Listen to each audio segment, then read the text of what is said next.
नमस्कार दर्शकों। Doctor colonel Atul त्यागी, advocate, fair law practitioners. आज साल के आखिरी दिन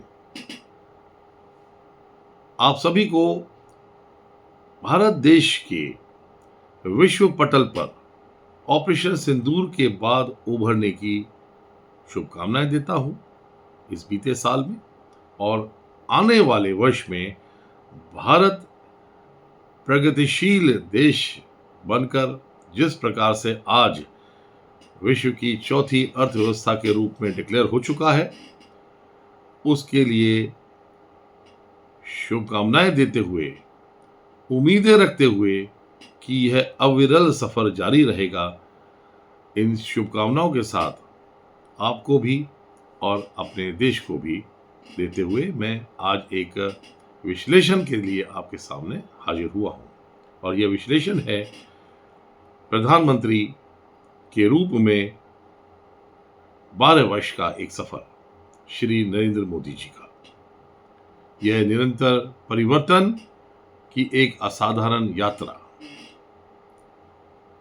आप सभी जानते हैं कि सामान्यतः इतने दीर्घ राजनीतिक निरंतरता में सत्ता के समेकन, अतिरिक्त सतर्कता और धीरे धीरे पीछे हटने की प्रवृत्ति तो जागृत होती ही है, परंतु भारत के संदर्भ में यह अवधि एकदम भिन्न और असाधारण रही है। यह ठहराव की नहीं, बल्कि निरंतर परिवर्तन और निर्णायक हस्तक्षेप की यात्रा रही है। इन 12 वर्षों में लगभग प्रत्येक वर्ष ही किसी न किसी स्पष्ट विचार, नीति या संरचनात्मक सुधार से जुड़ा कोई न कोई कदम उठाया जाता रहा है, जिसने देश की दिशा और गति दोनों को ही प्रभावित किया है। 2014 में आप सबको याद होगा, प्रधानमंत्री जन धन योजना के माध्यम से बैंकिंग प्रणाली का आमूलचूल रूपांतरण हुआ और करोड़ों नागरिक औपचारिक वित्तीय व्यवस्था से जुड़े। 2015 में डिजिटल इंडिया ने भारत को विश्व में सर्वाधिक डिजिटल लेन देन करने वाले देशों की अग्रिम पंक्ति में खड़ा कर दिया। 2016 में स्टार्टअप इंडिया ने उद्यमिता, नवाचार और आर्थिक जोखिम लेने की संस्कृति को एक नई ऊर्जा प्रदान की। 2017 में वस्तु एवं सेवा कर जीएसटी के लागू होने से भारत एक साझा राष्ट्रीय बाजार के रूप में परिवर्तित हुआ, जबकि 2018 में आयुष्मान भारत की शुरुआत ने विश्व की सबसे बड़ी स्वास्थ्य बीमा योजना के रूप में सामाजिक सुरक्षा का एक नया अध्याय जोड़ दिया। 2019 में तो कमाल ही हुआ। अनुच्छेद 370 के निरसन के साथ जम्मू कश्मीर के पूर्ण संवैधानिक एकीकरण की दिशा में ऐतिहासिक कदम उठाया गया। एक ऐसा निर्णय जिसे दशकों तक राजनीतिक रूप से असंभव माना गया था। 2020 में प्रधानमंत्री ने कोरोना के समय में, वह एक अभूतपूर्व समय था, संकट था, पूरे विश्व संकट से जूझ रहा था। प्रधानमंत्री ने गरीब कल्याण अन्न योजना में गरीब और वंचित वर्गों को खाद्य सुरक्षा प्रदान की। इसके बाद के वर्षों में पीएम गति शक्ति, महिला आरक्षण विधेयक जैसे अनेकों बिल, अनेकों ये परिवर्तन सामने आए, जिन्हें रक्षा, अवसंरचना और प्रतिनिधित्व के क्षेत्र में दीर्घकालिक प्रभाव डाला। 2024 में अयोध्या में श्री राम मंदिर के उद्भव के साथ ही सदियों की प्रतीक्षा समाप्त हुई और 500 वर्षों का इंतजार समाप्त होकर सांस्कृतिक और सभ्यतागत समाधान बनकर यह निकला। 2025 में सरकार ने अर्थव्यवस्था, ऊर्जा, कृषि, श्रम, सुरक्षा और प्रशासन जैसे अनेक क्षेत्रों में व्यापक सुधारों का द्वार खोला। नाभिकीय क्षेत्र में विनियमित निजी साझेदारी को इंट्रोड्यूस किया और यह एक बहुत बड़ा कदम था।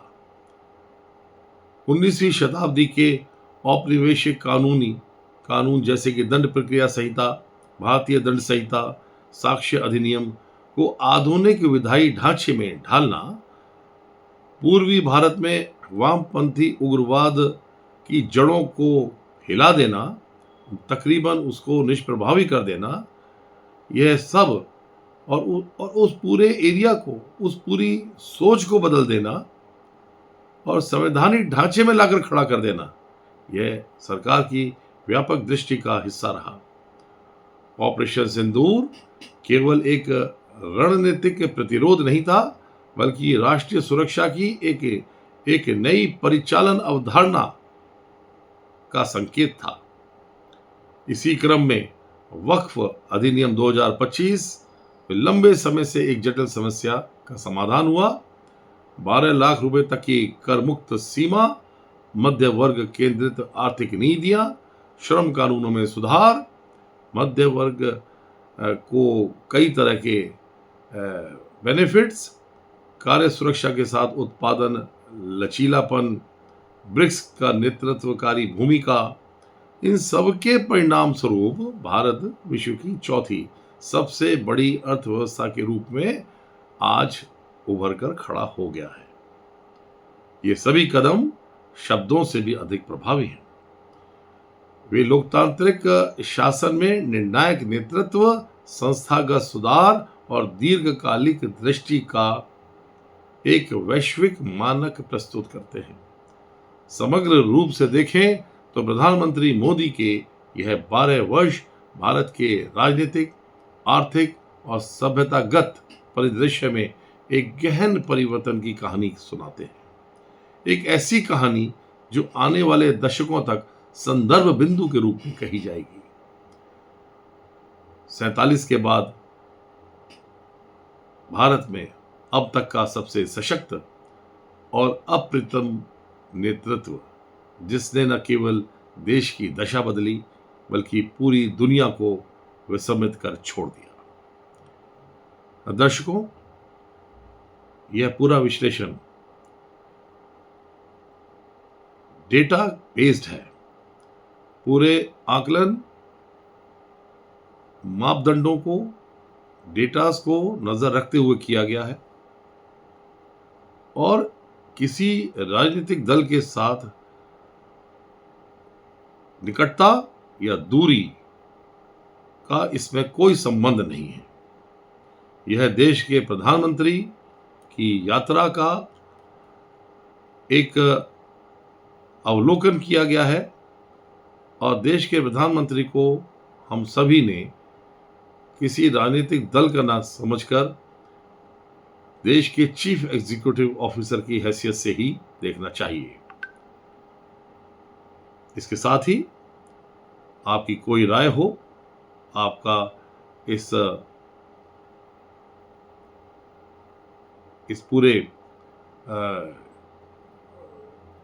एनालिसिस के अंदर किसी तरह का कोई सुझाव हो, संशय हो, तो आप जरूर मुझे ईमेल के ऊपर लिख सकते हैं। आने वाले समय में मैं और कुछ और विश्लेषणों के साथ आपके सामने हाजिर हूँगा। अभी आने वाले वर्ष की एक बार फिर से सबको शुभकामनाएं। नमस्कार।